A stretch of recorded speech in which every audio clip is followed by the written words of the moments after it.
welcome to this ESG webcast about the existing EU ESG reporting framework, the Non-Financial Reporting Directive, also known as NFRD, and the upcoming framework, the Corporate Sustainability Reporting Directive, also known as the CSRD.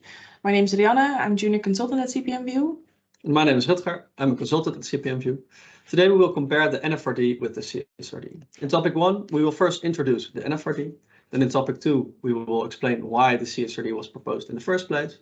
And then in topic 3, we will dive into the differences between the NFRD and the CSRD. The NFRD is the Non-Financial Reporting Directive and is applicable to approximately 11,600 companies with more than 500 employees. These companies are mostly large listed companies, banks, or insurance companies. And the NFRD has been applied since the fiscal year of 2018. In the NFRD, the following reporting requirements are covered: environmental protection, social responsibility and treatment for employees, respect for human rights, anti-corruption and bribery, diversity on company boards, so think of age, gender, education, professional background. And to report this non-financial information, the companies are allowed to choose between several reporting frameworks.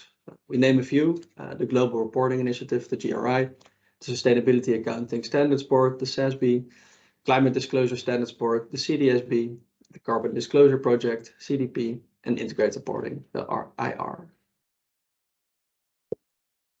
We first need to understand the need for a new directive before moving on to the differences. As explained in topic 1, the companies have different reporting frameworks from which they can choose. This means that there is no unified framework, making it very difficult to draw comparisons.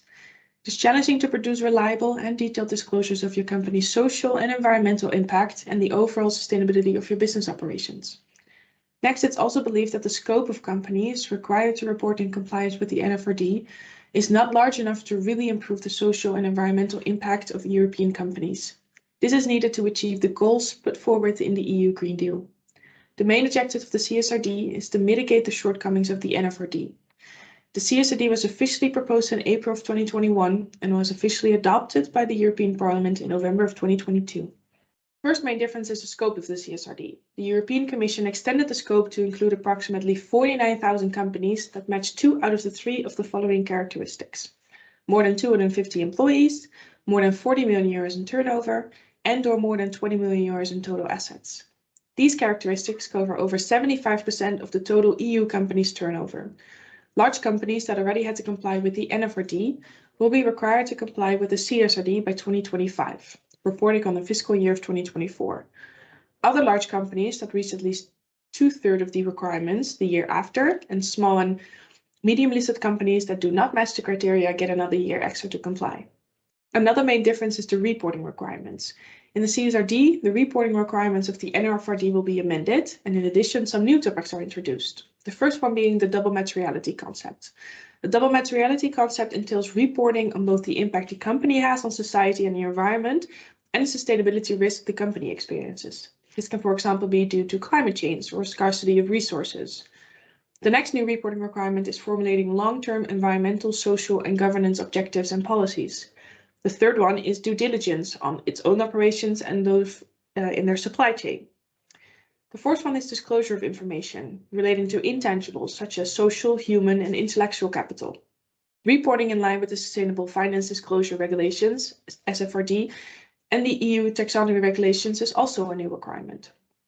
Finally, integrated reporting and mandatory external assurance is also required under the CSRD. Lastly, it will be required to format and publish sustainability reports using the European Single Electronic Format, data tags, and advanced databases. Thank you for listening. We hope that with this webcast we help you understand the main differences between the NFRD and the CSRD. In the next webcast we will dive more into what this actually means for your business by going through the CSRD roadmap. If you have any questions regarding this topic or any other ESG related topic in your corporate performance management, please do not hesitate to contact us. During our webinar series, starting on the 24th of January, we will explore the practical implications of these challenges, and we hope to see you there.